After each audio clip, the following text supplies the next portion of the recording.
What's going on, guys? Welcome back to yet another episode. So in this episode, I'm doing another tutorial on how to heat and light a vision cage. This vision cage behind me is like a medium size. It is a model 332.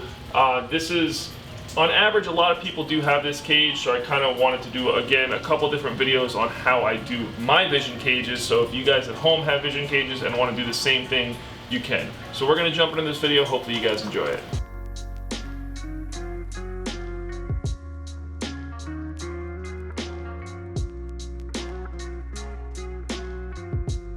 Alright guys, to start this video off, I want to introduce you to this little guy. Now this was originally a piece of this. I did cut it to trim it. I wanted to show you guys that this actually fits right inside the lip of the cage very easily. Now this is another solution. Instead of foaming the cage, you can get these guys and kind of squeeze them up there, and it blocks snakes from going up there. Now personally, I don't enjoy doing this. I just like to foam it. I feel like this could possibly come out. I've seen other people like Mark McCarthy's, their wildlife sanctuary, they use this stuff. It is sold in different sizes. All this is simply a foam tube, kind of like a pool noodle, but this is for insulating water heater pipes. So if you have a water heater in your house, you might have seen this before, but they sell it at all like little hardware stores or Home Depot or Lowe's. So you can buy this, cut it to fit the frame of the cage, and stick it in there if you want. So now I did flip the cage upside down. This is the light that I will be using. I will put a link in the description for the Amazon list I get this off of. Again, these lights come in all different sizes. You got 1 foot, 2 foot, 3 foot, 4 foot, and I think even 6 foot. But so this is what I use in here. I'm gonna very simply kind of wedge it in here. Now you kind of have to play with it. If you guys come on over here, you can see a little bit better. So there is 2 rows of lights on this particular light. You obviously don't want one aiming towards the glass, so you want to kind of angle it back. Now when you angle it back, you want it to be able to at least shoot down or shoot a little bit past down from the cage. So what I'll basically be doing is getting the angle where I like it right, taking these clamps. Now these are woodworking clamps. Again, you can get them in any hardware store, kind of getting one on there a little snug. Taking the second one, doing it over here.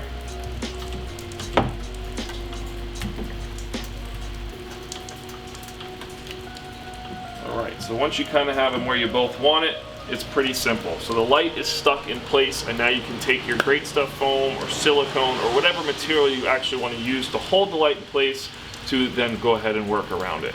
So now for the cord, on this particular one, I've now done so many of these, I've learned there's an easier way to hide the cord so you don't kind of have the cord going across the top.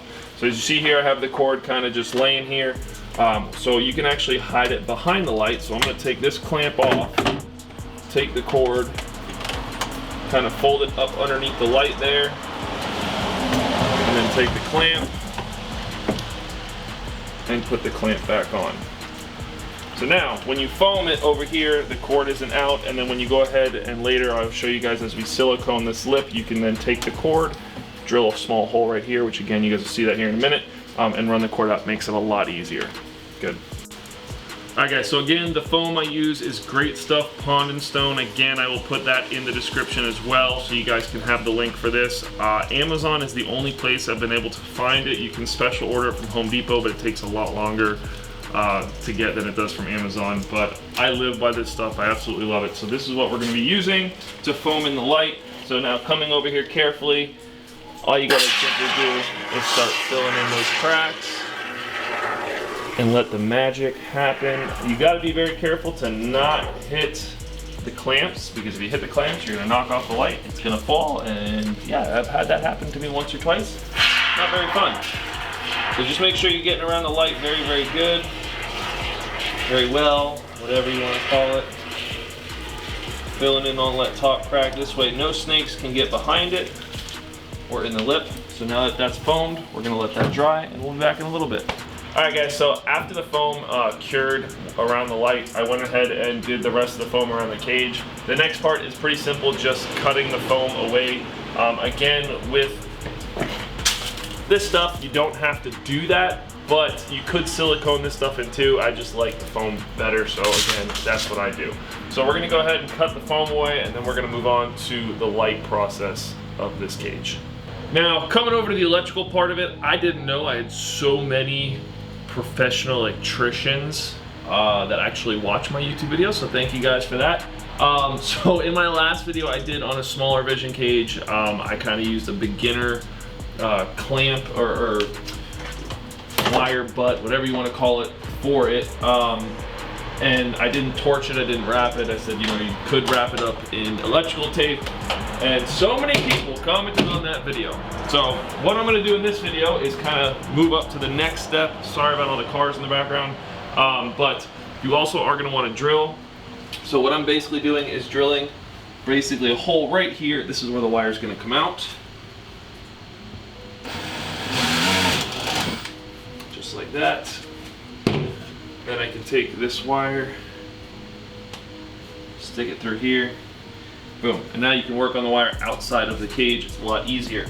Now, coming on over here, if you guys walk over here, you can see the wire is kind of laying right here. Now, a couple different options you can do is silicone it down.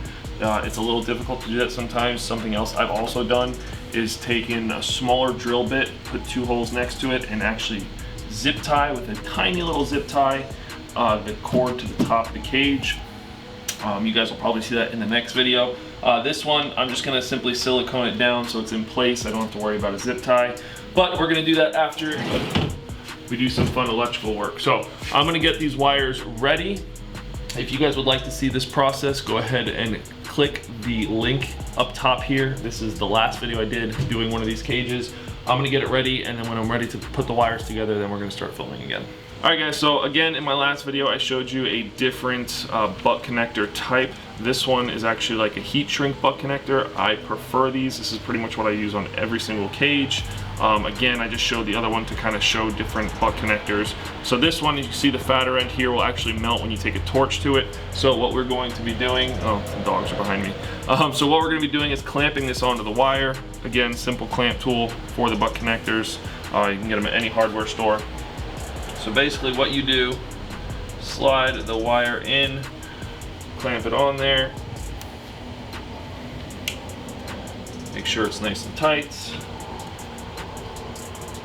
So you can do it in 2 different ways. You can do it either do one wire at a time, melt it, then do the other wire, or you can just do it all at once. I prefer to do it all at once. It's a lot easier for me that way. So again, making sure you want the same colored wires to go together. Because I did see that a couple people were like, well, what happens if you put the wrong wire on? Well, I don't know, because I've never done that. So I don't plan on doing that. Again, I'm not a master electrician, but I'm sure it wouldn't be a good thing. All right, so both those guys are on there. See, this is really fast, really easy. So I'm gonna come over here and grab my torch. So now if you guys look right here very carefully,